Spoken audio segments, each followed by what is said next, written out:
हाँ जी, good morning, good morning, good good good morning दोस्तों, कैसे हैं आप सभी लोग? मैं उम्मीद करती हूँ आप सभी लोग अच्छे होंगे, स्वस्थ होंगे और अपनी पढ़ाई भी अच्छे से मन लगाकर शिद्दत और ईमानदारी के साथ कर रहे हो। इसके अलावा आप लोगों को 2 बातें बहुत अच्छे से पता होगी हमारे 10 मिनट शो के बारे में, जो कि शाम को 7 बजे होता है, जहां हम 10 मिनट में एक टॉपिक को कवर करते हैं। इसके अलावा दूसरी बात आपको ये पता होनी चाहिए कि कल शाम को 7 बजे से हमारी लाइव मैराथन है, जहां पर हम पूरी की पूरी साल की 2025 की करंट अफेयर्स को कवर करेंगे। समझ गए? ठीक है? ये मैराथन हमारी लाइव रहेगी शाम को 7 बजे। तो अब आपके आसपास अगर कोई भी आपका दोस्त, बंधु, सखा प्रिपरेशन कर रहा है, तैयारी कर रहा है, तो आप उस तक भी ये न्यूज़ पहुँचा देना। बात समझ में आई? चलो इसी के साथ शुरू करते हैं अपनी क्लास को। पहला क्वेश्चन आप लोगों से पूछा गया कि when is international epidemic preparedness day celebrated? यानी कि अंतर्राष्ट्रीय महामारी तैयारी दिवस कब मनाया जाता है? तो देखो, जैसे 2020 में कोरोना महामारी आ गई थी, एपिडेमिक जो कोरोना था वो आ गया था। उसी तरीके से अगर भविष्य में ऐसी कोई महामारी आती है तो हम पहले से ही उसके लिए तैयार रहे, इसके लिए ये दिन मनाया जाता है 27 दिसंबर को। कब स्टैब्लिश हुआ ये दिन? तो यूनाइटेड नेशन जनरल असेंबली ने इस दिन को स्थापित किया 2020 में। ठीक है, 7 दिसंबर 2020 को। ठीक है। सब कुछ ही बंद हो गया था। चलो, who has been honoured with national children's award recently?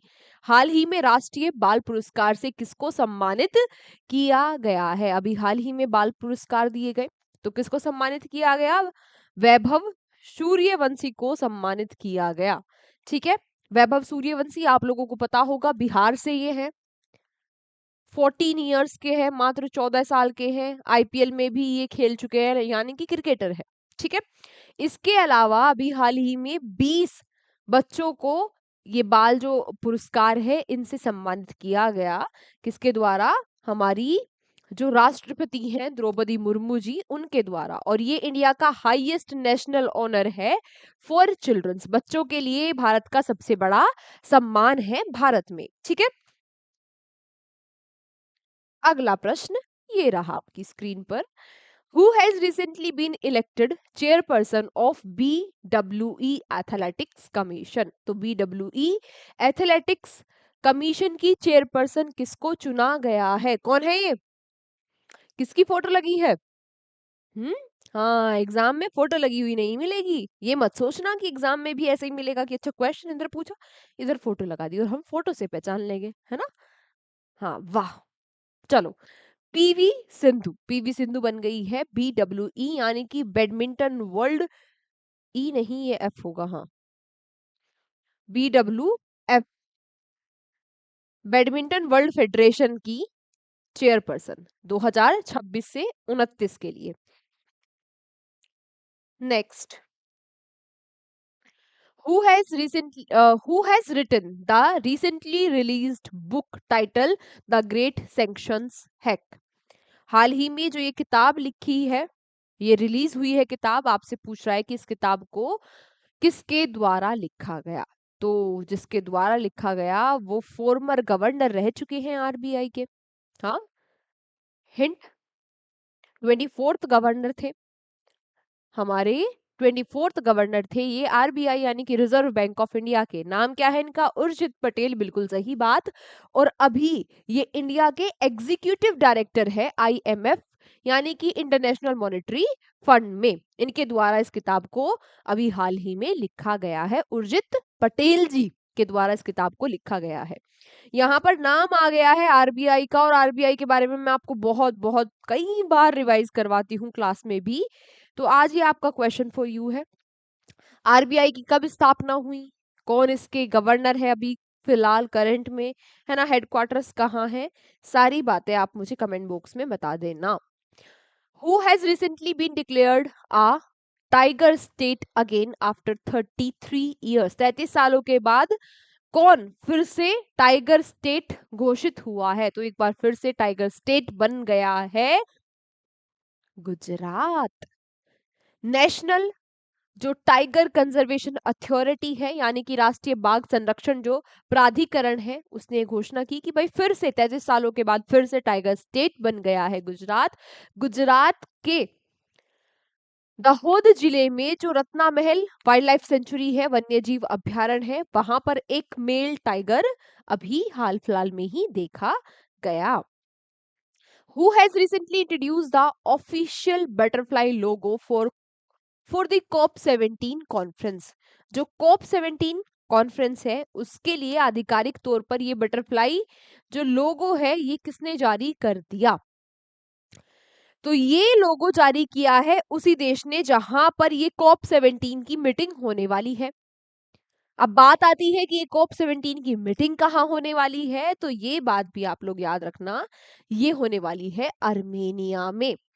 ये रहने वाली है कॉन्फ्रेंस ऑफ पार्टीज का जो COP का मतलब क्या होता है, कॉन्फ्रेंस ऑफ पार्टीज। ये जो कन्वेंशन जो सम्मेलन है ये बायोलॉजिकल डाइवर्सिटी के लिए है। कहाँ हो रहा है? अर्मेनिया में। अक्टूबर 2026 में ये कॉप समिट होगी। अच्छा, ये जो बटरफ्लाई है, ये जो बटरफ्लाई है लोगों में, ये नीली तितली या फिर इसका नाम क्या है, पोलियोमटिस एरिवानेसिस। पोलियोमटिस एरिवानेसिस, इसको आमतौर पर एरिवान एनोमलस ब्लू के नाम से भी जानते हैं। तो क्या हो सकता है, एग्जाम में हो सकता है कि आपसे इस बटरफ्लाई का नाम पूछ लिया जाए। ऐसे क्वेश्चन पहले भी पूछे जा चुके हैं, तो ये नाम याद रखना।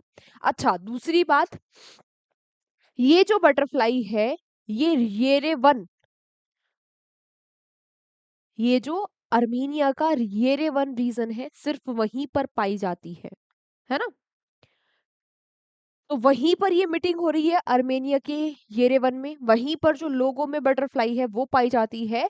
तो आपसे क्वेश्चन सीधा सीधा ये पूछ लेगा कि एरीवन एनोमलस ब्लू जो बटरफ्लाई है ये ये किस एरिया में पाई जाती है? तो यहाँ पाई जाती है अर्मेनिया के येरेवन में। ठीक है, चलो। या फिर आपसे नाम पूछ सकता है कि जो लोगो में बटरफ्लाई है COP17 के, उसका नाम क्या है?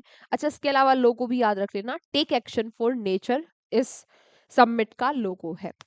Recently which state has now made reading newspaper compulsory in its government schools? अभी हाल ही में किस राज्य ने अपने यहाँ पर कंपलसरी कर दिया है, अनिवार्य कर दिया है कि सभी स्कूल्स में न्यूज़पेपर पढ़ना अनिवार्य है? किस राज्य ने कर दिया है ये काम?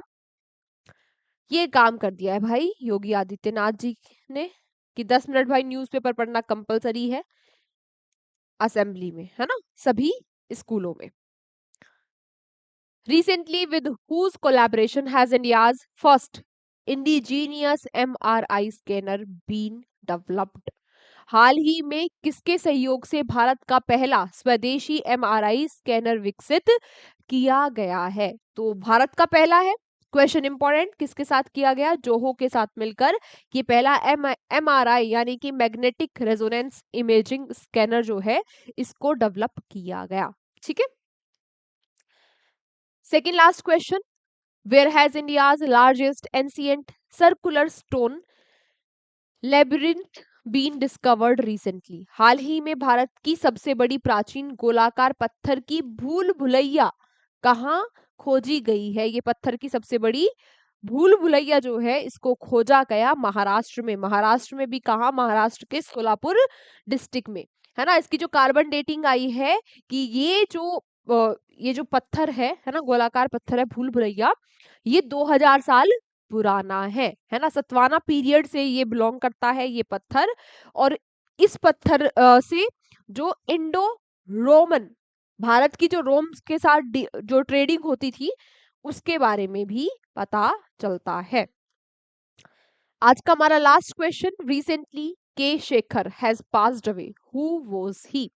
हाल ही में के शेखर जी का निधन हो गया है। आपसे पूछा कि ये कौन थे, तो ये मलयालम जो मलयाली फिल्म्स होती है उनके डायरेक्टर थे, मलयालम सिनेमा में ये डायरेक्टर थे। ठीक है, इनका भी हाल ही में निधन हो गया। ये बहुत ज्यादा फेमस क्यों है? क्योंकि इन्होंने इनकी एक मूवी माय डियर कुट्टी चथन, इसमें एक एंटी ग्रेविटी रूम बनाया था, है ना? 3D फ़िल्म के लिए। ये पहला फर्स्ट 3D फ़िल्म थी जिसमें इन्होंने ये एंटी ग्रेविटी रूम बनाया था, तो इसके लिए काफ़ी जाने जाते हैं। तो इस मूवी का भी नाम याद रखना, डायरेक्टर का भी नाम याद रखना, ठीक है? और इस ग्रेविटी रूम को भी याद रखना। आज की क्लास हमारी यहीं तक थी। इसकी पीडीएफ कहाँ मिलेगी? हमारे एग्जाम जर्नी के टेलीग्राम चैनल पर आपको पीडीएफ मिल जाएगी। वहां से जाकर आप लोग पीडीएफ ले लेना, ठीक है? बाकी मैं कमेंट में भी पिन करवा दूंगी पीडीएफ का लिंक। अब आपसे मुलाकात होगी शाम वाली क्लास में। तब तक आप लोग यूं ही हंसते रहिए, मुस्कुराते रहिए और देखते रहिए exam journey. Take care, bye bye.